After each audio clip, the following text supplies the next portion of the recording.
The focus this morning is on Munich, where the world's leaders have been agonising over how to stop the war in Ukraine. So far, no one's come out and said that there will be peace for our time. Just as well. It didn't work out so well last time someone said it. All the same, President Trump reckons that he's got Mr. Putin where he wants him and that there's a deal to be had. Other people aren't quite so sure. The Prime Minister's heading for Paris tomorrow to huddle with other European leaders to see what they can do to support President Zelensky. Just how much distance is there now between our government and the United States over Ukraine? And how would we hit back if President Trump slaps tariffs on Britain? I'll speak to Business Secretary Jonathan Reynolds. The Shadow Foreign Secretary is in Munich as the security conference there packs up and European and Ukrainian delegations wonder if the US has turned its back on them. I'll speak to Priti Patel. We'll also get the view from the Director General of the UK's leading defence think tank, the Royal United Services Institute, Rachel Ellehuus, live from Munich.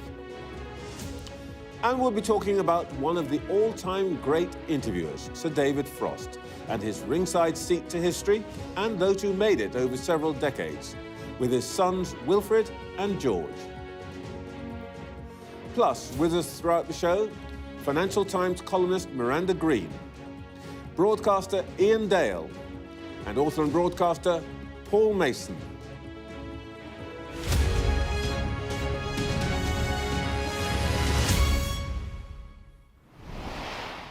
Welcome to Sunday Morning with Trevor Phillips. There's a new sheriff in town, declared the Vice President of the United States, J.D. Vance, speaking in Munich. But this weekend, Donald Trump seems keener on a showdown with Europe than a shootout with Vladimir Putin. Not only is he threatening to throw up new trade barriers, he's told the continent's leaders that there won't always be an American posse riding to their rescue when they're threatened by Russia. To add insult to injury, he sent his deputy to Munich to scold Europe for failing to uphold democratic values, for example, free speech. Inevitably, and exactly as I imagine the president intended, there is consternation on this side of the Atlantic. European heads of government are scrambling to meet in Paris on Monday to find a response to what is, in reality, a brutal display of American power. But it's hard to see what they can do about it. And anyway, Donald Trump is not the first president to warn Europe that we needed to ante up in our own defense. Both Barack Obama and Joe Biden said pretty clearly that we were drinking in the last chance saloon. But they never looked like forcing their NATO partners to dig deeper. Trump may turn out to be the first to call our bluff. A little earlier, I spoke to the Business and Trade Secretary, Jonathan Reynolds. Jonathan Reynolds, Prime Minister's meeting other European leaders tomorrow. The Americans made clear that they think that there's no realistic path to NATO membership for Ukraine. Prime Minister's saying that Ukraine is on an irreversible path to membership. We've parted company with the Americans, haven't we? I'm not sure we have. So first of all, we all want the war to end, desperately want the war to end. I think it's clear for that to be a durable peace, Ukraine has to be at the table, has to be part of that agreement. We believe Ukraine is on an irreversible path to NATO membership. But the US Defence Secretary has said everything is still on the table. And I think the role the United Kingdom as Americans can play... are concerned, NATO membership is not on the table. Hegseth is clear about that. Trump is clear about that. They're not having it. I'm not so sure. They said everything is still on the table as part of a peace settlement, which we all desperately want to see. And I think there is a role the United Kingdom can play, which is in that bridge between European allies and our US allies. We can be the bridge that strengthens that relationship. So it's an important role for us to play here as well. But we all want the war to end, but it's got to be a durable peace. It would be lovely if we were this peacemaker, but the current White House doesn't feel like a place where there's a lot of compromise on offer. And at some point, we may have to choose. What happens when the Americans say, no. And we've seen in the past year that one member of NATO can essentially cast a veto. Turkey vetoed Sweden. So the Americans may veto Ukraine. Where are we going to be on that? Well, look, we have to accept there is a mandate for the new agenda of the new administration. They've successfully won the election. They've laid out very clearly how they feel about that. I think there are things as part of that agenda that most Europeans would recognise as having some validity. For instance, the fact that Europe itself is going to have to make a greater contribution to defence. The US is obviously going to be looking very much at the Pacific, wants to share some of the balance, some of the burden around that. So I think this is about how we, as Europeans collectively, and the UK's role in that, will respond to that agenda. But I think it's too early to start talking about divisions between allies. I really would push back very strongly on that. There's a set of things that we can talk about, we can engage in, whether it's the United Kingdom or other European countries. OK, from what you've just said, actually, you seem to recognise another part of the Americans' mandate, which is that the president says Europe's got to now pay its way on defence. He's talking about a 5% rise, a 5% of GDP contribution. Now, at the moment, we're about 2.3%, and it will cost us the best part of 10 to 20 billion to get to even 3%. Now, are we going to do that? Will the Prime Minister overrule the Chancellor, who we understand doesn't really want to spend that kind of money? No, again, I disagree. The whole cabinet, the whole government, I think most people in this country recognise the pressures the world is under, recognise more will have to be spent on defence. Now, the spending review will set out the roadmap towards that target. I would also point out... The Chancellor's going to be cool with us getting towards that 3% or 4% or 5% or whatever it is. The Chancellor knows more than most people the pressures on public services across the board, but defence has to be the cornerstone of our national prosperity as well as our security. Of course, there's a whole range of things the UK does. Our contribution to the intelligence services, for instance, should be considered, I think, as part of that contribution to collective Western security. But we only ever hit the 2.5%, remember, under Labour government. So this is something very much in the DNA of the Labour movement, something we take very, very seriously. I know the challenges are real, but the pressures on defence are real as well. So we'll set that roadmap out. I'd also say there's a lot more we need to do around defence industries in the UK. I want to come to that, but just to be absolutely clear, so everybody understands the signal you're sending here, when we hear the spending review, you would expect there to be an increase in defence spending? Well, we already had an increase, don't forget, of £3 billion in the last budget. We had the largest pay rise for the armed forces in 20 years in the last budget. So our credentials are there. We'll set out that roadmap in the spending review, as you do for all spending. But you're not answering the question I'm not you. You're trying to skillfully have me preempt the spending review, and you know I'm not going to I know you're going to say that. That is part of the process. All I'm saying is everything you've just said to me implies pretty clearly that the United Cabinet, of which you have just spoken, expects there to be an increase in defence spending and expects the Chancellor, when she comes back to present her plans, they expect to see more money going into defence than there currently is. Look, we will set out that roadmap. We have already put more money into defence in the first budget of this new government. So our credentials are there. Right. I understand the pressures are real, so are the defence pressures. All right, well, look, one of the things that that comes out of this is the issue of whether we, as part of the European defence shield, NATO and so on, are really playing our part. And a critical part of that is the industrial base by which we produce weapons. Now, the Americans said to us 3-4 years ago, get on with it, start producing more weapons. What they seem to be saying now is, we're not doing that. Is it going to be part of your job as Business Secretary, Industrial Strategy and so on, to essentially revive the defence industries? Oh, look, it is a crucial part of our industrial strategy. Defence is one of the 8 sectors of it. Of course, I work very closely with my friend, the Secretary of State for Defence, who has a major role in these matters as well. But there's a lot to be proud of in terms of the defence sector in the UK, but there is a lot more to do. If you look at our relative share of the European industrial base, I think there's a greater prize to be won. I think we should have more SMEs playing a bigger role. I've, for instance, made an intervention around making sure that ESG criteria don't prevent SMEs in the defence sector. They're getting the services that they need. So, yes, this is going to be a focus of jobs and investment as well as the security side of the government. That's quite interesting. I know that you said recently that perhaps we have too many regulators and so on. But am I to take it that what you think we ought to do, by the way, is look at some of the regulatory burdens on industries which come from ESG, environmental, social and governance requirements, that you want to take some of that off? Well, first of all, I want the whole regulatory system to balance the different things we want from industry. So yes, we want consumer protection, we want safe, secure industries, economic activity, but I want growth. And I'm willing to shift that balance a little bit towards growth. I've been absolutely clear on that. Okay. On the ESG criteria, I think it's about misapplication. I think it's about not understanding the legitimate role, first of all, that defence has to play in our national life, economically as well as industrially. But also alongside that, I would say sometimes it's not a prohibition on defence. It's about understanding the risks of that industry. It's different in terms of the contracts you have, the relationship to geopolitical events. We can get that right and be consistent. But I'm absolutely key. Defence is a crucial part of our economy. We should be proud of it. Can I just ask you very quickly a couple of things coming out of this Munich security conference? First of all, can you see British troops as part of a peacekeeping force? Oh, we'd always say we'll play our part in a peace settlement. It's a little bit hypothetical at this stage, but of course it's in our national interest to make sure that's a durable peace. All right. And the other thing which I wanted to ask about this is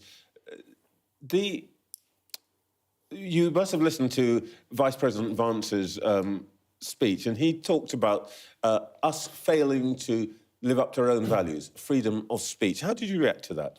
Well, I did say that we don't have to agree on everything, and I think that's one area where we would disagree. I speak as a Christian myself. No one is subject to any kind of enforcement from the state for praying in this country. The example he gave was about people being able to access healthcare, in this case, abortions, free of intimidation or harassment. I think that's an important British value too. So I think we'd disagree in our interpretation of that issue. And so your view is he's just wrong, he just doesn't get Britain? I wouldn't put it in those terms. I think sometimes we've heard an argument there. Again, it was the agenda from the new administration. It was admirably clear, articulated, but we can disagree on some parts of that. All right. Now, today you're announcing plans to boost our steel industry. Mr. Trump has said he's going to drop a 25% tariff on steel imports to the United States with no exceptions. If he does that, what's your plan? Well, look, first of all, we need to do some things in the UK to make sure our steel industry is as it should be. We've inherited quite a difficult situation. That's behind bringing forward those plans today with the publication of the Green Paper. On any issue of tariffs, particularly sensitive areas like steel and aluminium, we're going to engage with the new administration. If you look at what they say, Trevor, which is their grievance is the big trade deficits on goods that the US has. We do not have that between the US and the UK. We have one of the most balanced trading relationships of all. We appreciate what they have said on steel and aluminium, but it hasn't come into force yet, and we're using this time to engage with them. I don't want UK steel producers to have to pay this tariff, but I don't want our friends in the United States to have to pay more for goods and services from the UK. And that's what they would do if they put the tariffs on. I can tell what you want, but it's what we actually do about it. So, first of all, when Mr. Sir Keir Starmer goes to Washington to meet President, is one of the things he's going to say to him is, please leave us out of the tariffs on steel. We're your friends. No, look, one thing he will say is we supply to the United States a series of products that are very specialised, very niche products. They include, for instance, important things for the US Navy as well as for American business and its own supply chain. There's no need for them to pay more for those things. These are products they need. So he's going to ask Trump to treat us as a special case? Well, I'd say let's look at the interest of what the US as well as the UK needs in this area. But he'll also be willing to talk to the new US administration, as I have done already, about the kind of things where we could work more closely together, whether that's in technology, in services. There is the basis for that. I know you're being diplomatic, but I'm reading that as he's going to say to Trump, why are you going to treat us like everybody else? We are your special friends. We provide something special. Make us an exception. Well, look, if you look at the point about what they call reciprocal tariffs, so areas where the US is charging a lower tariff than the countries they're trading with, that doesn't really apply to the UK. We actually have lower tariffs on the whole than the US has itself. There'll be a couple of areas they'll want to talk about. But again, I say this is a balanced, mutually beneficial trading relationship. I don't want companies in the US to pay more for products they need from the United Kingdom. And look, I'm not saying it's going to be easy, but I think it's worth reacting in a way which says we respect your agenda, but we'll work with you and a mutual solution, mutual interest. President Trump has said that he believes in an eye for an eye when it comes to trade. Is he just wrong in taking that point of view? Because for him, it's pretty straightforward. If you do that, if you charge us this, we'll charge you back. Well, look, we are, as the United Kingdom, a much more globally orientated trading economy. You know, our exposure to global trade is greater, so our national interest lies in free, fair, open, transparent trade rules. I understand... He doesn't think so. I understand. Well, the United States has a different intensity to trade because it's a continental economy itself, but also at the same time, I understand there is a feeling in the United States that's driven a lot of political sentiment that they feel that they are the world's premier consumer market, but for instance, China is the world's biggest producer market. They feel that balance has worked unfairly for them. That is their agenda. We've got to respect it, but let's engage with it on their terms and get the best deal for the United Kingdom as part of that in our own national interest, working with friends and allies where we can. All right, well, we'll see how you and the Prime Minister get on with the art of the deal. Let me just ask you about, if you like, vulgar politics. And I don't want to get into the he said, she said about this. But why doesn't the Chancellor just explain what took place about her employment rather than letting the story about whether her CV was right, whether she stayed at a particular bank for the time she did and so on? Why doesn't she just clear it up so we don't have this constant run of stories that's getting in the way, by the way, of talking about the things she really wants to talk about? Well, I believe she has. I mean, first of all, we're talking about a LinkedIn page set up by a member of staff, and the issue is whether she worked at a place for 5.5 years or 6 years. Frankly, I think it's trivial. I think what matters is a Chancellor focused on the challenges this country has, putting investment in, delivering our plan for change. That's what you're judged on as a politician. It's only one of the issues. There's a question about, was there an investigation into her expenses or not? No. Can I just say on that, there's no evidence been put forward, and people who worked in HR at that company have said there was no investigation. So, again, the job of the Chancellor, like myself, like all Cabinet colleagues, get on with the job, deliver the plan for change, the change the British public wanted. I think this is the kind of thing you just have to put up with in public life, but we are focused on delivering on the job. So the basic message on the Chancellor is nothing to see here, move on. She will be Chancellor, really, when we come to the next election. Well, the Chancellor is doing a job addressing some incredibly difficult challenges, turning around 14 years of incredibly disappointing economic performance. We won't deliver that overnight, but she's put in place the long-term investment, the competitive environment, the kind of changes working with me in the business department that will give businesses the platform to succeed. That's what we will be judged upon at the end of this Parliament when we look forward to the next election. Jonathan Reynolds, thank you for your time this morning. Let's see what our panel made of all that. We're joined all morning by the Financial Times columnist Miranda Green, broadcaster, commentator Ian Dale, and author and broadcaster Paul Mason. Miranda, am I hearing that we are going to spend a lot more money on defence? Yes, you are, absolutely. I mean, clearly, Jonathan Reynolds was keen to talk up Labour's past as being key to taking, you know, the NATO relationship forward in the first place. And they want to be sort of front and centre of bullocking NATO at this moment of crisis. But, you know, the fiscal situation in the UK is terrible. Bullwalking. I should never say that word. You know, but the fiscal situation here is really tight. They've promised not to raise the 3 major taxes.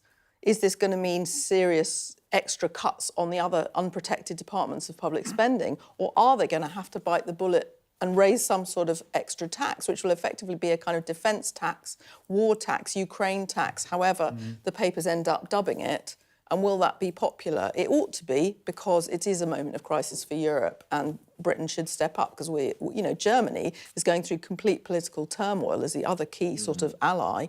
Macron is being quite strong and wants to redefine the relationship. It is time for the UK to do our bit. Of course, Trump, they're talking about 2.5, 2.6 even this morning in the papers, and up to 3%. Trump has actually floated the idea of 5%.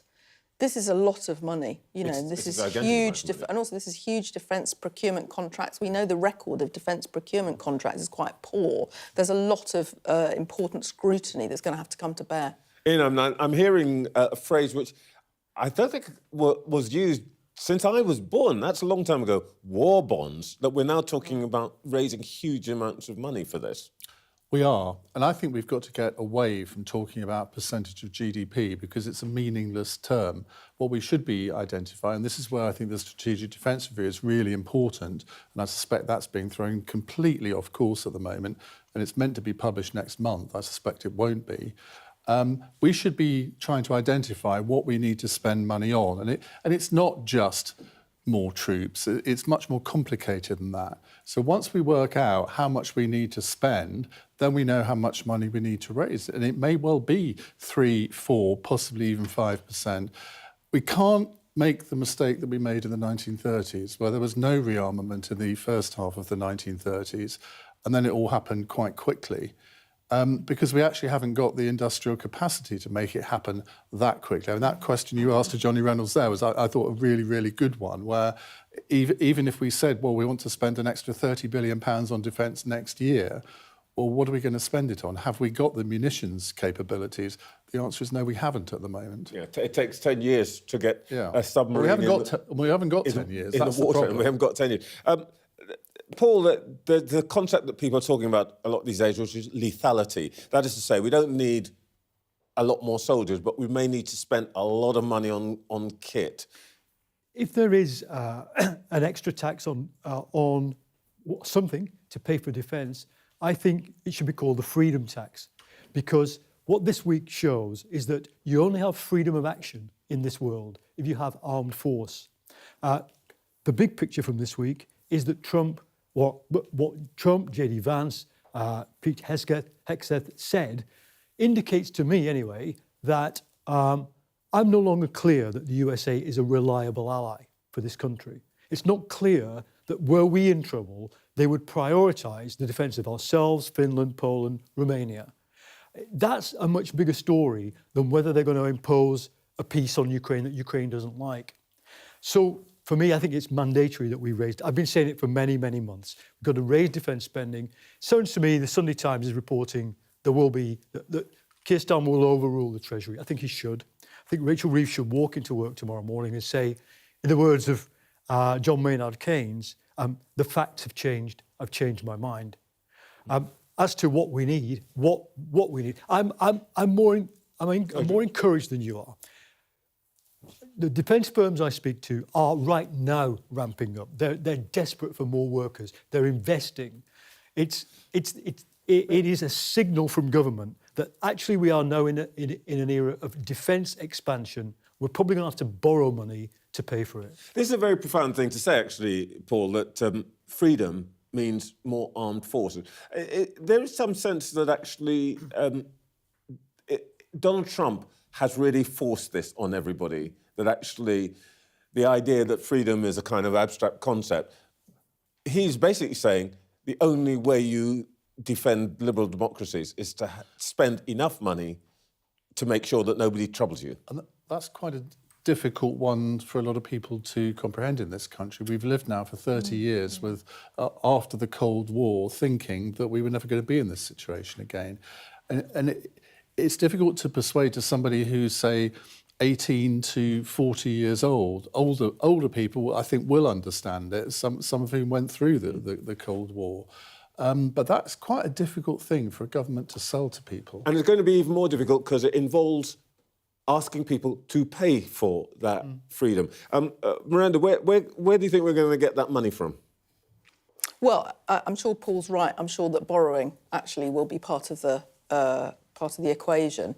But, you know, they might have to revisit some of these tax promises, which were very rash. The tax promises made in the election campaign, you know, to not raise either income tax, main national insurance or VAT, were quite rash. VAT, of course, has become more difficult because of the Trump conversation, because Trump seems to be extremely unkeen on VAT across Europe, or anything he interprets as an unfair President Trump's pretty clear about tariff. this. He said, if you're going to hit us with 20% VAT, beg your pardon, expect it to get it back. Yeah. So I mean, I think borrowing is probably something the Treasury will be looking at.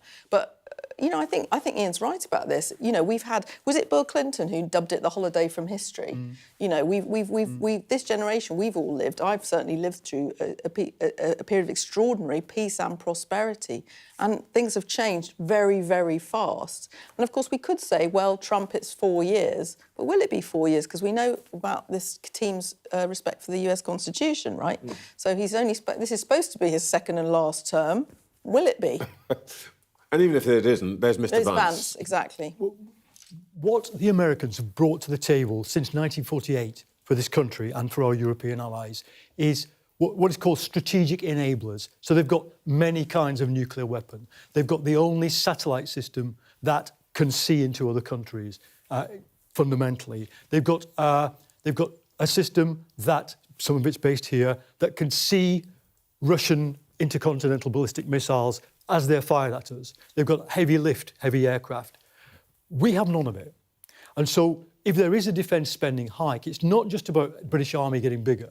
It's about Keir Starmer going to Paris tomorrow and saying, let's pool our resources to create some of these big things that you need to be able to... No one's talking about going to war.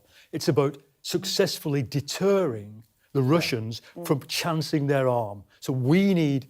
I'm sorry to say this, we probably need different kinds of nuclear weapon.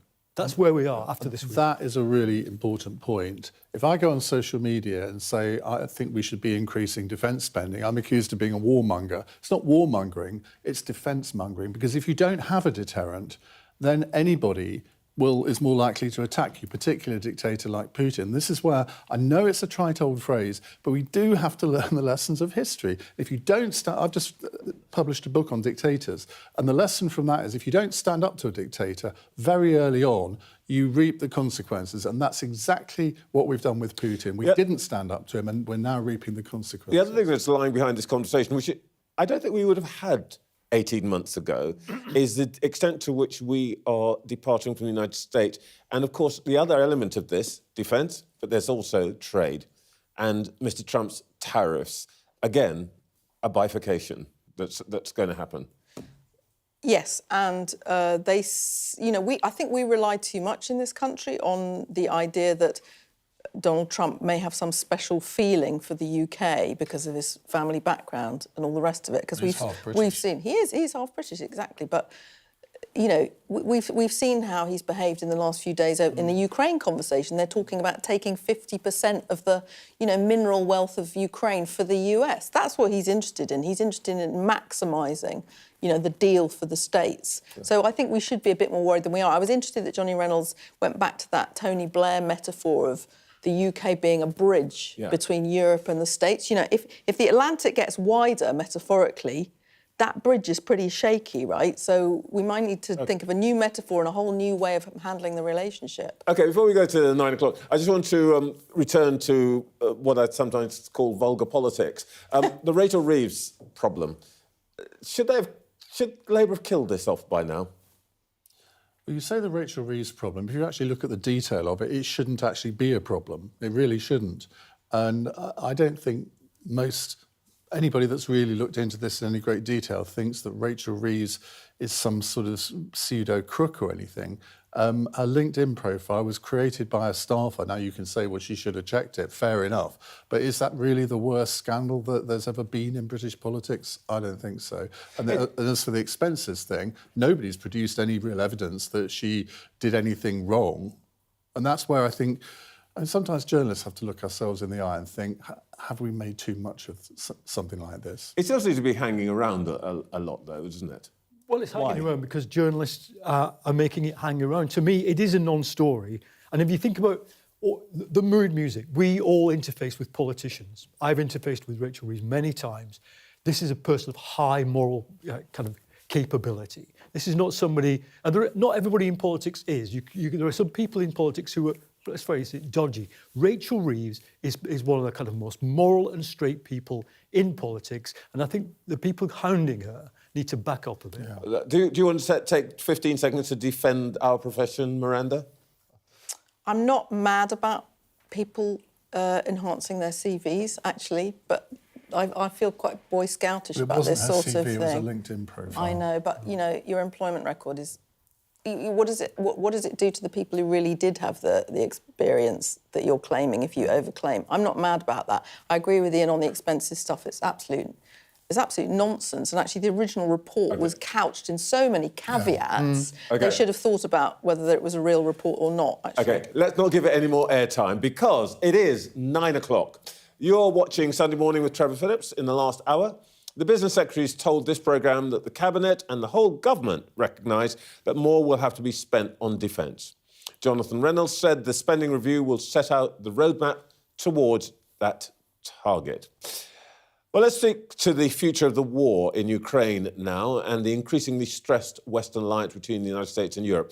And I can speak now to the Director General of the UK's leading defence think tank, except I don't think I can. So I'm going to come back and talk to you lot while we get that line up. Let's just go back to this issue of the relationship with the United States. We are in really quite unfamiliar territory here because the traditional thing is the minister will come in and whatever's going on, they'll say special relationship, shoulder to shoulder. But clearly, I mean, Reynolds was very scathing, actually, about J.D. Vance, for example. So when we formed NATO in 1948, there were three things in the mind of the Labour government at the time. One is keep the Americans engaged with Europe. The other is British leadership in Europe. And the third thing was Europe should be a power in the world together. And it said that when NATO was formed, points 2 and 3 had to be sidelined. And that's true. Historians say we chose to have that special relationship, keeping America engaged, and we deprioritised British leadership in Europe. We deprioritised the idea of Europe as a power. For me, thinking geostrategically, we're going to have to reprioritise British engagement with Europe starting tomorrow in Paris, and the idea that Europe, if Europe is not some kind of big power in the world, you know, it's either a chess player or it's the chessboard. Well, let's talk about that. You know, they can all scramble and get together in Paris tomorrow, and they can all flap. But does anybody care? Does Putin care? Does Trump care? Does she care? Well, I wonder, I know we're supposed to be discussing the UK's role, but I wonder if there's also a role for some of the other countries of Europe who are on the front line against Russia, actually. I mean, I thought the Vance speech was most depressing. The whole thing was depressing at the point where he picked out Romania as an example of where the election results should have stood. You know, the person who was elected in Romania was elected in very strange circumstances and is a Putin sympathiser, you know. So this is a very odd... There was some conversation about Russian interference. Absolutely. So what I'm saying is that we need to redefine in the minds of the White House freedom in Europe. And that is actually a way to win the conversation and win the argument. OK, hold that thought, because we are now going to Munich and I can speak to the Director General of the Royal United Services Institute and the former US Defence Secretary representative for Europe in NATO, Rachel Ellehuus, live from Munich. Good morning, Rachel. Glad you were able to join us. Absolutely. There's going to be this meeting of European heads of government called, we gather, by President Macron tomorrow. What do you expect to come out of that gathering? I think it's a wonderful idea that Macron is convening European countries because so far we haven't heard a coherent plan from the U.S. administration. And this is an opportunity for Europeans to get together and define what they want and the terms that they want to convey to the Russians, the Ukrainians, to the U.S. before we go into these peace negotiations. They deserve a seat at the table. Well, let's come back to Europe in a second, but you say that there wasn't anything coherent emerging from the White House, essentially. What did you make of Mr. Vance's speech last week, which appeared to be an attempt to lay out some important position from the White House, which I suppose in its essence was Europe, the thing we're most worried about is that you're undermining the values for which we're supposed to be standing, and that's the thing that most bothers Mr. Trump and Mr. Vance. Well, Needless to say, the speech didn't land well. There was a mood of shock in the room, primarily because this is a security and defense conference. And so, frankly, it was a missed opportunity from the U.S. administration to lay out their view and their expectations for Europeans on Ukraine.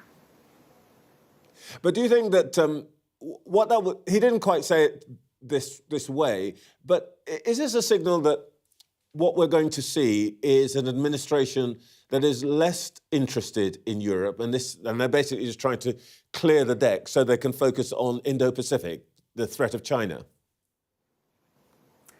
That's something that's been a consistent theme in U.S. foreign and security policy for at least the last decade that I've been in and out of government. We've been asking Europe to step up and spend more. Our national security strategy in the U.S.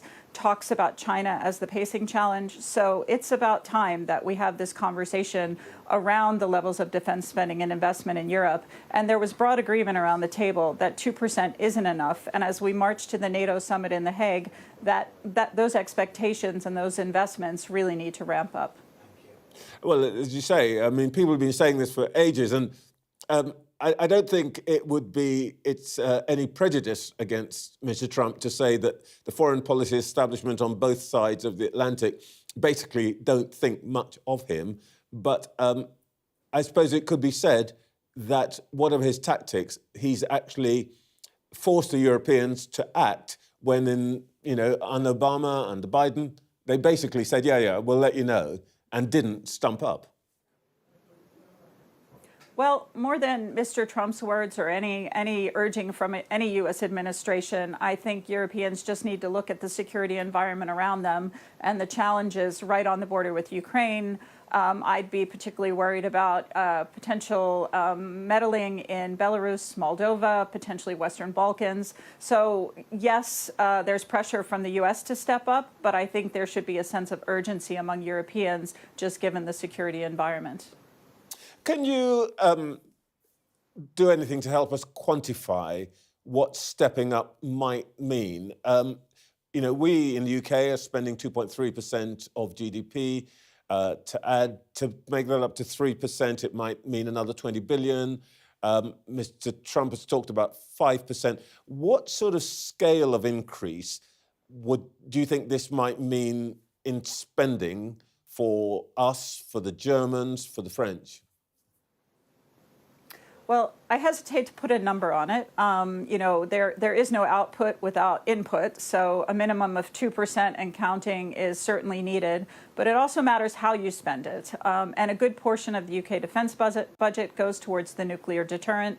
So specifically for the UK, I think you have to find the headroom to invest in conventional capabilities as well as innovation, to continue to invest in people, recruitment, personnel.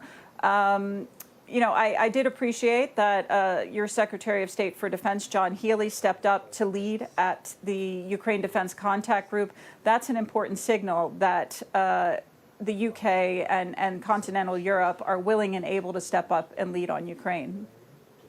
We've got a defence review coming. We don't quite know when it'll report, but sometime in the first half of this year, I would guess. We talked on this programme before about the shrinking of the armed forces, numbers down to 72, 73,000. But actually, I'm very interested in the concept that's being talked about a lot these days, which is lethality, i.e., you don't need more people. What you need are better guns, more drones, more complicated weapons that will interfere with other systems and so on. Is that where the money has to go? Well, lethality is certainly important, but people are also important. So technology won't solve all our problems. So while I hear that argument, and that argument resonates with me in terms of focusing on lethality and not over-focusing on mass, it's a combination of things. The term being used here was precise mass, and the Ukrainians have shown us how that's done. How you take a low-cost drone and you use that instead of an F-16 with heavy weapons to create long-range strike options. So those are the types of creative lessons that we can draw from Ukraine and that we can work with industry to deliver. I want to go back to ask you about the White House's new method of diplomacy, if I can put it that way. But just on Ukraine specifically, what's your bet? How likely is, I won't use the word ceasefire, let's say cessation of hostilities, and if so, when? That's a difficult question. I think the first problem is that we don't have the right people at the table. Both Europe and the Ukrainians have agency in this. They have stake in this. Even if there were the contours of some sort of ceasefire or peace plan, it's going to be Europe and Ukraine that have to be the ones on the front line of implementing this. So I think we're a long way off. I really haven't heard the details of a plan, much less any sort of thought towards the forces and the security guarantees that would need to underpin that to make it credible for even a short period of time. So I think we're looking at months, if not longer. Can I ask you about the Trump method, as it were? People are saying, oh, he's given away all his cards before the negotiation starts. I suppose there's another way of looking at it, which is that there's a sort of Kissinger-esque realpolitik here in which he says, I know exactly what the situation is, and I'm basically just saying, this is what reality looks like. Here's a deal, take it or leave it. Is there bluff going on here, or is there method in the madness, or is it just, day-to-day tactical? Well, it's hard to decipher sometimes, but I do think there is a bit of method into the madness in that we're dealing with tough problems, whether it's Ukraine, increasing European defense spending, or finding a way to peace in the Middle East. So what the Trump administration is doing is throwing some ideas out there. We might not think they're conventional, but it's an idea. And frankly, if allies don't like it, the burden is on them to try to find some alternatives and to put those on the table. And I think that would be very welcome. And the administration would be open to that kind of leadership from Europe. Rachel Ellehuus, speaking from what looked like a rather cold but rather beautiful Munich, thank you very much for your time this morning. Thank you. OK, back to our panel, Miranda Green, Ian Dale, Paul Mason. Let's talk about what's going to happen in Paris tomorrow. Let's see if we can speculate a bit. What can they do, Paul? They can make clear to the Americans that there will be no negotiation without a European voice at the table and with Ukraine at the table. Well, how can they do that? I mean, if the Americans and the Russians say this is our table. Well, look, the Americans and Russians are going to meet in Saudi Arabia to discuss what they think the deal should be. But this is impossible for, Ukraine is a sovereign country. It has a bigger and more effective army than any other country in Europe, and it has allies. Whether the Germans step up, whether the Hungarians step up, the British, the French, the Finns, the Poles are behind them. And that gives you strength. Actually, strength that the Americans don't have. The Americans aren't in a war, not in Europe. The Ukrainians are. So for a peace the Americans are funding it. True, but we're funding it as well. All I'm saying is they can say, what is our plan to be at the table? And what do we, as collective European voice, want from that table? And I think I would expect that to be the minimum that they come out with. Ian? I think it's very difficult because who speaks for the Europeans? Yeah. And Macron clearly has made a pitch that he should speak for Europe by convening this conference. But I suspect that Poland might have quite a strong claim to be speaking for the whole of Europe. And here we come into a dilemma because the European Union is not a defence organisation. It has aspirations to be, but it isn't. And in this country, we will have some quite interesting domestic arguments with people on the right saying, oh, we can't agree to a European army and all the rest of it. We came out of the EU to avoid all this sort of thing. But you can't have a European voice on defence without Britain. We are, I think our armed forces are bigger generally than France is. So, I thought initially that I wondered whether Keir Starmer would get an invite to this conference tomorrow, but he has, which is a good thing. But how they come to a united position on this, I don't know. But having said that, if you look at the combined European position since the Russians invaded Ukraine, it has been much more united than I think any of us would ever have thought. So that's a positive thing. Miranda, what about the point about the polls? Interesting. Yeah, it is interesting. And obviously, you know, the polls have a voice in America as well as an influential domestic community in the US. I think also there should be a voice for the Baltic states, for the Nordics, because they're right there, you know, with, you know, Putin already, you know, strange sort of grey zone warfare, as they call it, in the waters. That's right, they're next. Because what you've got here, unfortunately, is you've got Putin's sort of imperial ambitions to a greater Russia and a sphere of Russian influence, and you've got Trump slightly, you know, feeling in a flattering way that he's looking in a mirror. You know, some of the things that Trump said since the inauguration about, you know, renaming the Gulf of Mexico, Greenland, whatever you want to call it. Unfortunately, you've got two men who see the world in a certain way. So it's really important for those other voices in Europe to say, no, this is what freedom means in Europe, and get the Americans to recognise that. OK. Next, we'll hear from the Shadow Foreign Secretary, Priti Patel, from Munich.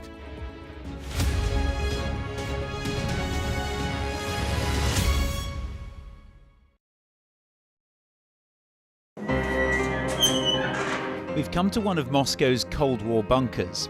It was built as a top-secret command centre. Being here really feels like you're stepping back in time. I'm Ivor Bennett, Sky's Moscow correspondent. A show of military might and menace. Courage, bravery and sacrifice will win the day. It's a new subject. They'll learn about combat drones and some how to handle a Kalashnikov. The Kremlin continues to put forward its own version of events, both present and past. There's no mention of the fact that Russia invaded its neighbour. That's rewriting history, isn't it? Now we are to read it carefully. Vladimir Putin put forward his plan for a ceasefire in Ukraine, telling Kiev, pull out of your eastern territories and the war will end. Why should the West trust you? Frankly, I don't care whether the West trusts us or not. Vladimir Putin is already the Kremlin's longest-serving leader since Stalin. The question is, what will a fifth Putin term mean for Russia and the world? Why do you support Vladimir Putin, Mr. Segal? I can't answer questions that stupid. I've watched Vladimir Putin attempt to create a new world order. The St. Petersburg Economic Forum was the backdrop to Vladimir Putin's latest verbal volley that Russia could send missiles to other nations to target the West. Ambassador, I wonder, shall we have a quick word for Sky News? Is the West right? Are you fueling Russia's war machine? Swedish media, oh my God, you're not afraid of being here. American journalist Evan Gershkovich is on trial here, but was first on display. Russia says Evan Gershkovich was caught red-handed, but has never produced any evidence to back that up. Sky News. Get the full story first. I saw police being forceful, pushing young men and women to the ground as they made almost 100 arrests. Will the cold affect your voters? Well, we have a lot of tremendous support. Free, wherever you get your news. The people here know that worse storms may well be on their way. I'm Martha Kellner and I'm Sky's US correspondent based here in Los Angeles. Mandatory evacuation, you must leave! For many people, Harvey is far from over. People here believe the water will be this deep for weeks. I'm Greg Milam and I'm Sky's chief North of England correspondent. Are you trying to run me over, Sir Philip? No, go away. Look like it, sir. Will you respond to those who made accusations, Sir Philip? Can you go away? Sky News, the full story first.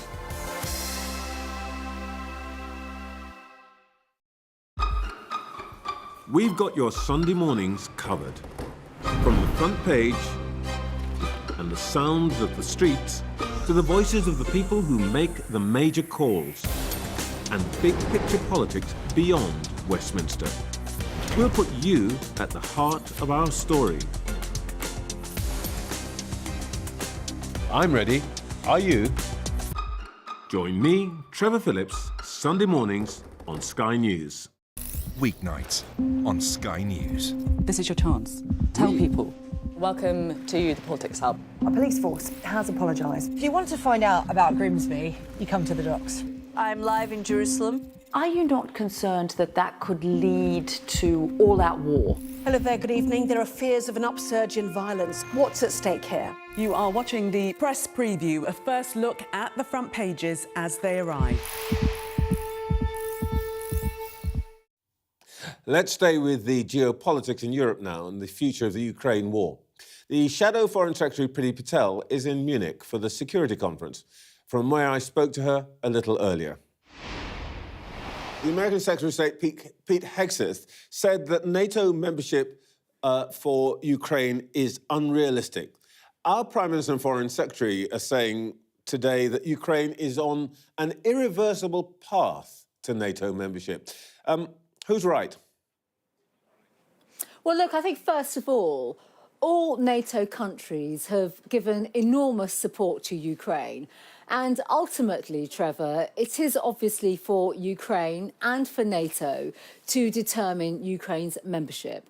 And that is something that obviously Ukraine as a country, and we've heard this constantly from President Zelensky, that is where they want to be. That is their aspiration. And I really think, as I've said previously, and I think many of us have said, this is all about Ukraine, and they need to be able to determine their future. They are a sovereign country. They are fighting for their freedom and their sovereignty. And quite frankly, it is absolutely down to them to, choose the course that they wish to go alongside with NATO. And I think NATO allies and countries will continue those discussions with them. So were you Foreign Secretary, you would support their application for NATO in the full knowledge that that might mean that we would actually have to fight, actually have to put boots on the ground? Well, I think, look, Britain's position has been pretty much unequivocal from day one. Look at the intensive support and, quite frankly, the right support that we have provided to Ukraine. We were the ones that were leading the Ukraine effort, Trevor, and you all know this, and have been at the outset and over the last 3 years, whether it was providing Storm Shadow missiles or Challenger 2 battle tanks, as well as the multi-year financial commitments that we've put in. So I actually think that, NATO allies and countries have effectively not just been supporting Ukraine, but effectively been paving the way for them to become a member. And that is something that, has clearly been part of our collective focus in recent years. And I think it continues to be now. That is a description of the past. But what we were discussing was you would support their membership of NATO, which would mean, Article 5, that in current circumstances, we would have to put British troops on a Ukrainian soil. And what I'm really asking you is, would you be up for that? Well, look, we don't know that for now. And let's not forget, this war is still a hot war and there is conflict taking place, even while we're all here at the Munich Security Conference and, there are new initiatives and thoughts and suggestions and a lot of commentary. First and foremost, I'm not talking about the past. I'm actually speaking about the current situation that we are actively giving support to Ukraine right now. And that support from us, from the United Kingdom, as a member of NATO, will continue as long as this war continues. And I think with that, of course, ultimately it is for Ukraine and for NATO to decide their long-term future and their membership. And quite frankly, with NATO countries supporting Ukraine in the way in which we have, we've been paving the pathway for them to effectively become a member through the long-standing and extensive support we've been giving them. All right. Let me try another way to see what is the depth of our support. Were there to be a deal of some kind between the Americans and the Russians and the Ukrainians that involved peacekeeping forces, and we were asked to supply forces for such a peacekeeping force, would you be right? Would you say yes to that? I think, Trevor, look, I'm not even going to comment on that suggestion because it's pure speculation. These are very, very early days. There are live and active discussions it's what it would mean, isn't it? That's what a peace deal would mean. Well, we don't know actually what a peace deal and a peace settlement would mean and what it would look like. I think, we all have to be very calm and cool right now in terms of the fact that, these are suggestions and initiatives that are being, quite frankly, not even discussed. There are suggestions that are being mooted right now. There'll be many dialogues and discussions. I understand that there'll be a summit in Paris tomorrow involving prime ministers and European leaders. Yes. We actually all need to understand in more detail what the American position is. Currently, we heard certain views yesterday. I was in a forum where General Kellogg spoke. We have to get a better understanding and more clarity as to, what the thought process is, and then understand what roles we will play in terms of taking this forward. Can we talk about something that you perhaps can say something about? Vice President seemed to suggest in his speech that Europe had moved far away from its liberal democratic values, particularly in relation to free speech. And your leader this morning says in one of the newspapers that free speech is under threat in Britain. Do you agree? Well, look, as someone that's a former Home Secretary, I've had to effectively battle many of these free speech issues and cancel culture and, campuses on universities silencing various groups and individuals and organisations. We are, as a party, we are long-standing advocates of free speech. And, there's more that we need to do. Is it part of the American Vice President's business to be telling us that we're drifting away from our values? I mean... Do you know, I actually think he... So, no, Trevor, if I may say so, I disagree with that premise. He is absolutely within his rights to give a speech with any content that he chooses. That's absolutely right and proper. He's given a view. Personally, I think it's up to politicians and governments of the day to, either stand up and demonstrate what they're doing or, tackle some of these issues that exist within different countries and within different systems. All our systems are very, very different. Let's not forget that. Our laws and legislation do you agree are different. with what he said? Well, look, what I agree with is the fact that he's absolutely entitled to give the speech of, his own. That's not the same thing, though, is it? I'm asking if you agreed with what he said. I think it is. Well, look, I agree with the fact that many of us are challenged when it comes to, and by that I mean our own countries and some of the issues that we face on free speech. I've just given you examples, Trevor, of some of the examples domestically in the United Kingdom. I've experienced that certainly in my previous portfolios in government. These are challenges that we have had to face in our country, and there's always more that we must do to defend free speech. All right. Boris Johnson's tweeting this morning that it should be up to Ukraine and not the Americans to decide whether to join NATO. He thinks they should. But does this signal Boris Johnson's return to frontline politics? There are rumours that he wants to be back in the game. Well, look, Trevor, I've not followed any of those rumours, but, I come back to the point that I have already made, that it is absolutely down to Ukraine in terms of its future when it comes to NATO membership. That is absolutely crystal clear. It really is. I can't sort of comment on sort of, speculation and perhaps commentary in British newspapers, because obviously I've been here in Munich and the focus here has absolutely been on, the collective support for Ukraine. And actually, if I may say so, we've been over that and you've told me that before. But just on Boris Johnson, he would say that, he's a bit like the Roman general Cincinnatus, being called back from his farm to save the Republic. If that were the case, would you welcome his return? Look, I'm not even going to go there, Trevor. I do just want to make the point, which is actually about Boris Johnson and the leadership that he gave over Ukraine. That is something here at the Munich Security Conference that is widely recognised. It is widely understood that it was our government at the time, under Boris Johnson's premiership, that led the UK position on Ukraine. And I can tell you something now, that is widely understood here and it's widely respected here as well. And so it is not surprising, if I may say so, that Boris has given his view about the future of Ukraine. He made great commitments for our country. I think we should be proud of the way in which we led our collective effort and also have consistently stood shoulder to shoulder with Ukraine. Shadow Foreign Secretary, your warmth will be noted by Mr. Johnson and others. Thank you for your time this morning. Thank you, Trevor. Next, we'll talk about one of the great interviewers of all time, Sir David Frost.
Mandatory evacuation, you must leave!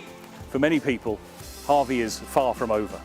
People here believe the water will be this deep for weeks.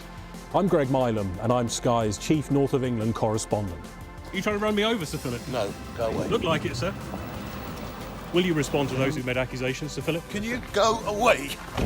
Sky News, the full story first.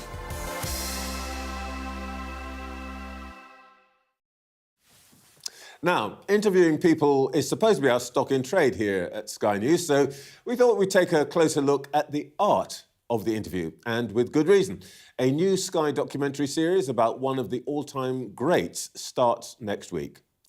David Frost Versus looks back at his greatest interviews and what they tell us about the events of those times. And I'm delighted to say that Sir David's sons, George and Wilfred, who you will recognise from Sky News, are joining me now. Wilfred, George, thank you. Having written a book and made a documentary series with my own brother, I know this is not an entirely uncomplicated kind of project. So let's get the rough bit out of the way first. Whose idea was it? Who did all the work? Well, I would say this started 12 years ago. Dad died 12 years ago this summer. And my late older brother, Miles, George and I, at that point, all thought, we want to repay what Dad has given us by celebrating his legacy. And it's been a long process getting to this point. But it started then. And I sort of picked up the mantle of running his production company, Paradigm, more because I had the time. I was about to quit my finance job to try and give, in front of the camera, TV world a whirl, which has come together all right over the last decade. 12-year whirl, yeah, pretty good. and Miles and George were good enough to have faith in me back then, and thus far, my fellow shareholder at Paradigm hasn't fired me yet. So that's what's brought us to this point, and it's a great moment to get to. I hope, having watched a fair few times a family member on Sunday morning, that Mum's watching. So I will say, whatever a rocky road is, it's been the opposite. And OK, well, what did you hope to achieve with it? We'll look at some of the clips in a moment, but what do you want this to do? I think Celebrate Dad, obviously, is the sort of bias motivation that we have.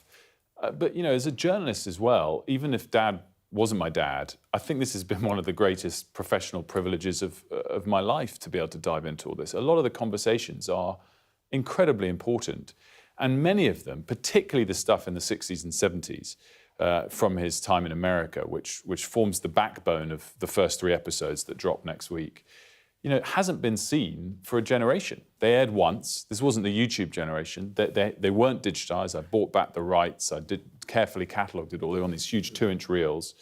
And we need to get them out there again, but with context, and that's what Sky's empowered us to do with this project. And some of the people are phenomenal. I mean, we're going to start with actually my own personal number one of all time hero, Muhammad Ali. Why don't you tell us about this clip? Yeah, so this is the first of 12 interviews that Dad did with Muhammad Ali. 1968, both men in their 20s. Ali at this time was banned from boxing. His license had been revoked because he had refused the Vietnam draft, and he felt being banned from boxing had been racially motivated, which he had a lot of legitimacy to feel. And that led him to having some quite fierce points of view, which we see here. Would you like to see a day when black and whites got on great? No, because there'll be intermarrying then. It'll mess up our race. Integration means self-destruction. But I mean, you sound like Governor Wallace talking. I'm with Wallace. If I had to vote, which I don't, I'd vote for Wallace, because Wallace tells the truth. He talks like way white people feel. And as a whole, black folks feel like me. See, a strong cup of coffee is black. When you make it weak, you pour white cream in it. You integrate it. You understand? But it tastes better. No, it's strong or black. You want the rich dirt, you want the black dirt. You want the best sugar, gives you less cavities, it's the brown sugar. The greatest world's boxers, football players, rock and roll artists, jazz musicians, basketball players. We are the greatest on the planet. The black people in America are the best on the planet in everything they get a chance at. Nobody, I don't want to mix myself up in this world of ours today, nobody can do things on their own. Even your black coffee is composed on the one hand of black grains and on the other hand of uncoloured water. With such an unfiltered, live television interview, you have a slot to fill, and that's it. The reason we talk about integration is... The credits just start to roll, and they're still going at it. The thing that's striking there is that you probably couldn't have that conversation today on TV. No, I bet, absolutely. But I think more, there's one thing having someone clearly as charismatic and absolutely sensational as you insinuated there with Muhammad Ali, and another thing, getting the absolute best out of him. And I think that throughout that episode in particular, which is my favourite, it's staggering what Muhammad Ali says and how he says it, but also that Dad at times just lets him go, and obviously at times asks the questions that I think many a interviewer now probably wouldn't want to or be able to ask back. We don't have favourite episodes. They're all as good as each other. But, I mean, the thing that is amazing there is obviously the bravery to push back, but he did so with such warmth and humour.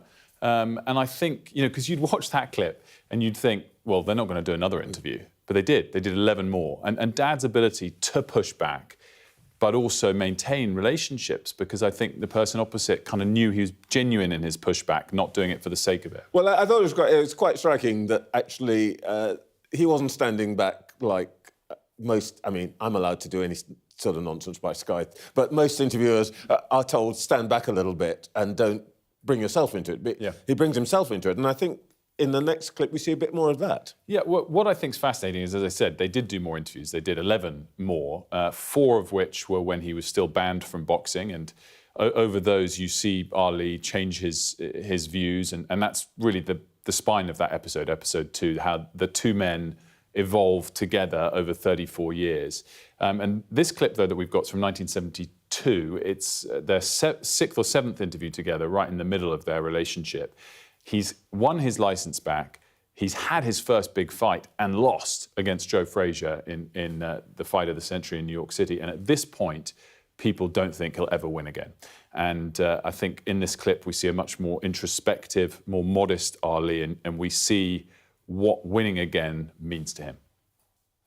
Every battle is born for a purpose. Trees have a purpose. The buzzards have a purpose. The moon has a purpose. Rain has a purpose. Everything has a purpose. And I believe that my purpose, if I can just scratch the surface and do what little I can to help bring freedom, justice, and equality to the 30 million black people who's been here for 400 years as law servants and slaves of America. And always try to stay on top, because they listen to you when you're on top, when you're winning or you're a champion. And I always pray to stay victorious, because a day after the fight, I'm going to be in Harlem or in the ghettos. I represent my people, the poets of the kind. It's embarrassing to say this, but I remember that from the first time round. It had an impact on me. What's striking there is David doesn't say anything. It's interesting. He lets him talk. He's saying, and I'd say that was his modus operandi for the majority of his interviews. He knew the interview was about his guest, not about himself. But at the right time, he would push back. I think the difference when he did push back is he's never seeking controversy and confrontation for the sake of it. I think he cared about what people had to say. Yeah, I think he pushed back from his heart, rather, as Will said, rather than, oh, this will get way more viewers if I ask this question. His moral compass was incredible, Dads, and if the person said, as you insinuated earlier, about when you asked the questions, the camera was off, in essence. He'd asked the questions he felt was the most important to ask. Well, of course, it's, as you know, one of the things that we constantly discuss amongst television presenters is what's more important, the question or the answer, and Frost obviously made his decision. And I know I had the experience of that because, and I'm just going to introduce this because I dug into the archive for you're not supposed to do this, but anyway, somebody wants it shown. Trevor, what do you think about all these stories today? It's right in your area, the stories about immigration and, by extension, asylum seekers and so on. I mean, do you find that focus racist?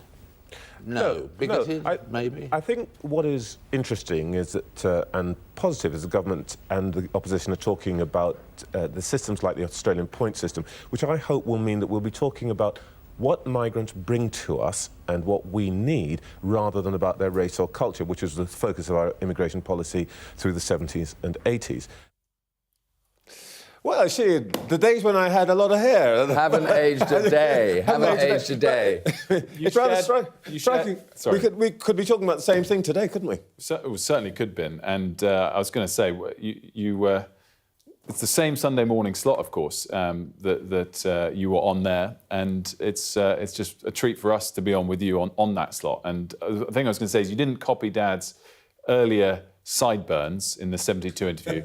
Good call, but you shared his love for a loud and bright-coloured tie. Indeed. The weird thing is being interviewed by somebody who basically was a bigger celebrity than anybody he interviewed. Well, and that comes out, in some of the other episodes. The first 3 that drop next week are David Frost versus the Beatles versus Ali and versus Jane Fonda, and then later on we have versus Nixon versus Elton and versus the Middle East. And, particularly the Elton John episode and the Beatles episode, but our contributors, including Elton, including Tony Blair, Bill Clinton, talk about that Dad was almost more famous, certainly the starts of their career, than they were. And I think that helped him build this relationship and repeatedly get those guests. Well, unfortunately, I'm not more famous, neither you, I guess, but we'll give it time. Look, thank you both very, very much indeed. These shows are on Sky and on Now from next Sunday. They are indeed. Everybody will be able to see, I think, one of the great practitioners of our art, if not the greatest. Thank you very much. Thank you so much. Thank you, Trevor. In just a moment, we'll hear once again from our panel.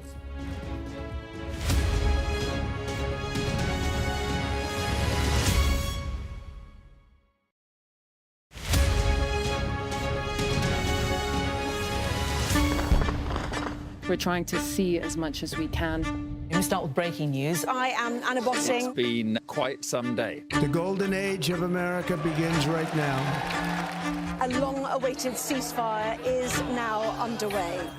First question, Sky News. Congratulations, this is a huge moment. Describe this feeling. It's incredible. Now to California. The Democratic mayor of Los Angeles cut the fire department budget. Do you owe citizens an apology? Have you nothing to say today? Jane Secker, Sky News. Would you like to respond to us now? I've never seen anything like this. Beth Rigby, Sky News. In principle, would you agree to do that? Criticism of you, the president, is banned. How is this a fair election? Historic day here today. The cameras are poised here, there, everywhere, waiting to see what the president might do next. I gave you the A+ treatment. Thank you. Thank you all. It felt akin to riding into some sort of Armageddon. Many other areas have been hit badly. There are shells coming in every few minutes. I'm Alex Crawford and I'm Sky's special correspondent based in Istanbul. Oh! Getting up close and personal with a rhino. This is what makes the job so fantastic.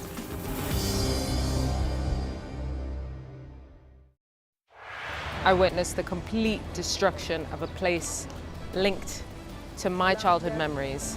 This is insane. I'm Yusra Al-Bagher, Sky's Africa correspondent based in Johannesburg, South Africa.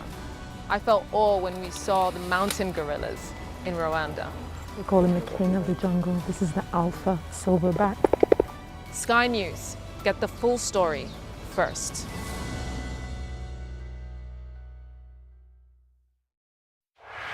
Our app gives you the very best of Sky News wherever you are. Breaking news, videos and analysis. Evidence of the crisis. Podcasts, watching us live here from Washington. Wherever you get your podcast. All in one place, and all at just the touch of a screen. The Sky News app. Get the full story first.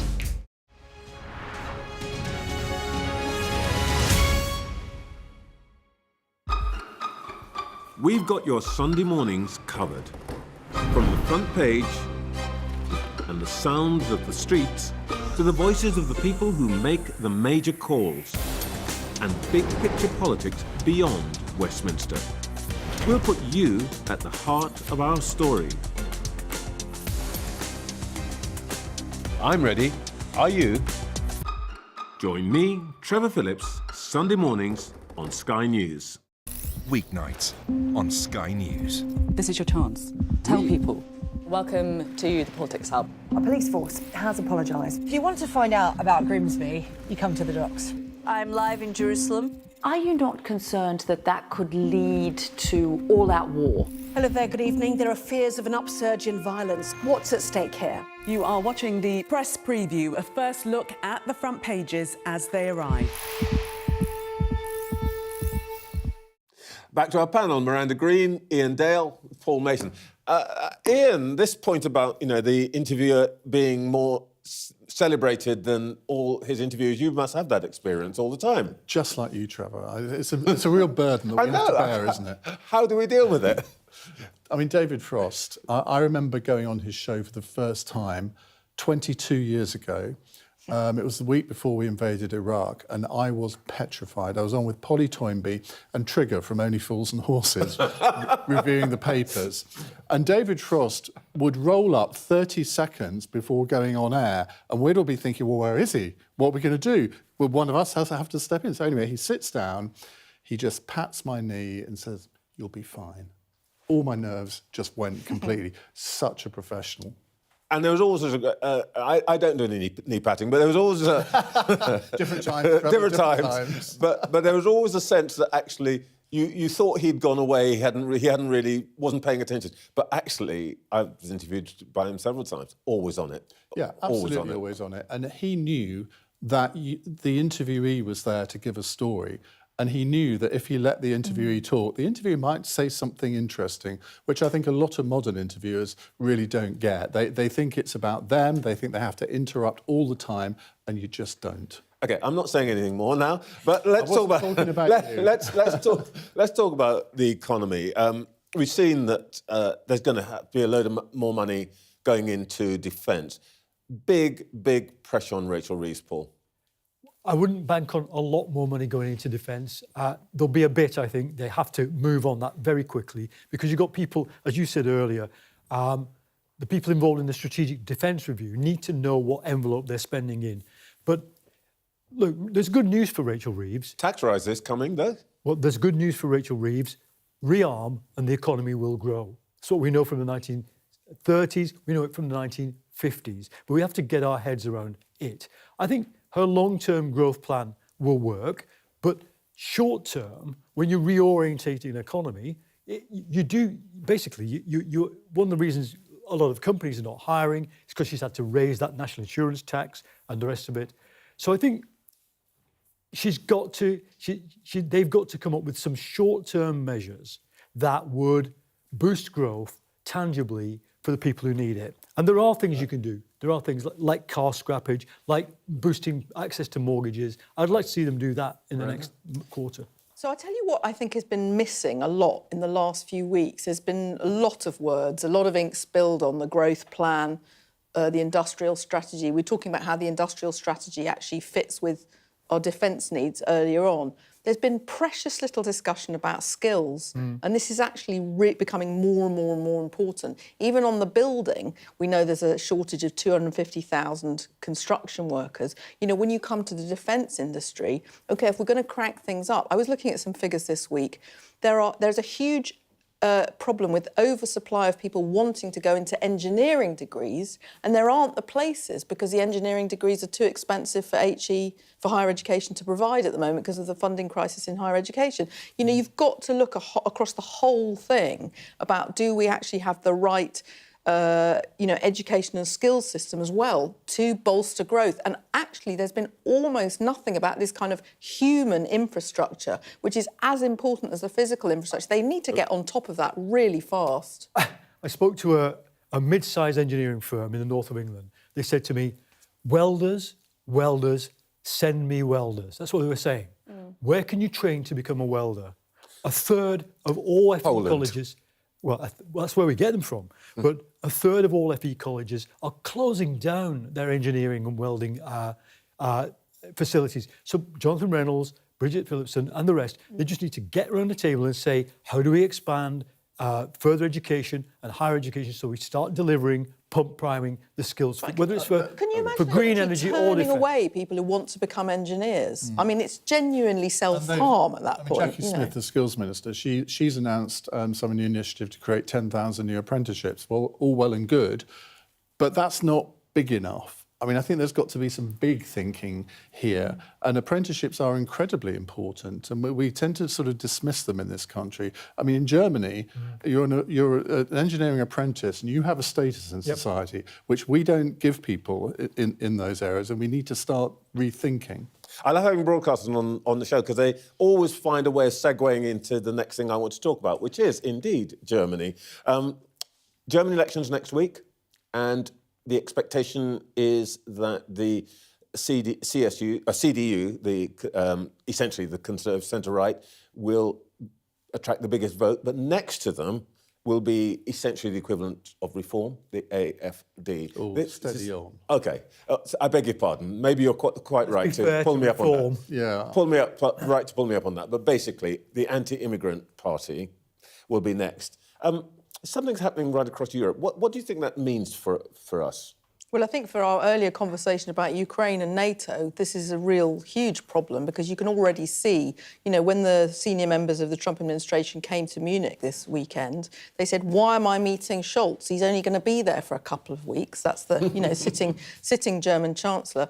And of course, the decision by the CDU-CSU to actually already be in talks and doing a deal with the AfD is incredibly controversial inside Germany.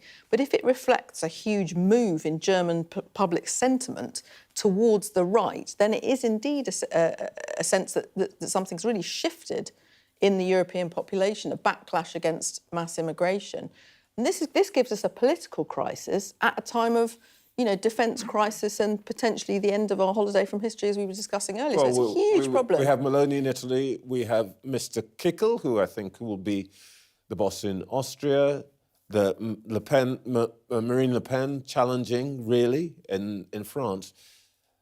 What does that hold? I mean, the odd thing is we're now moving into Europe, which is led essentially by parties who were anti the EU.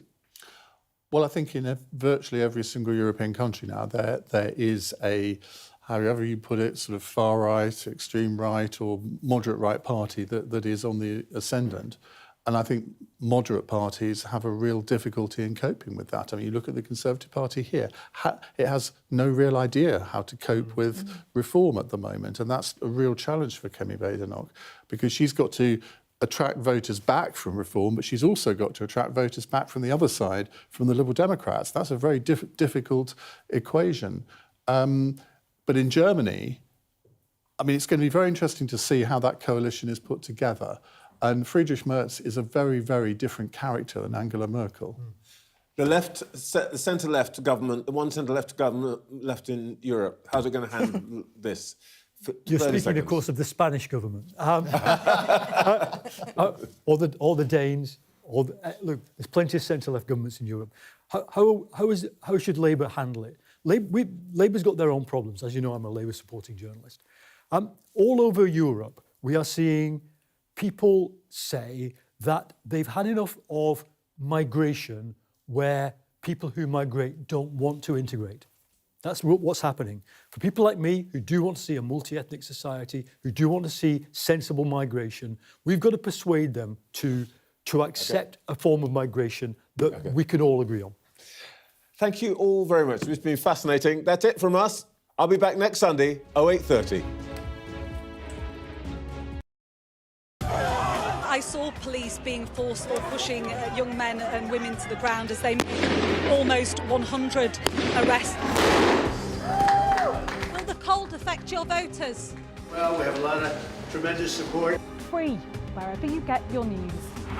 The people here know that worse storms may well be on their way.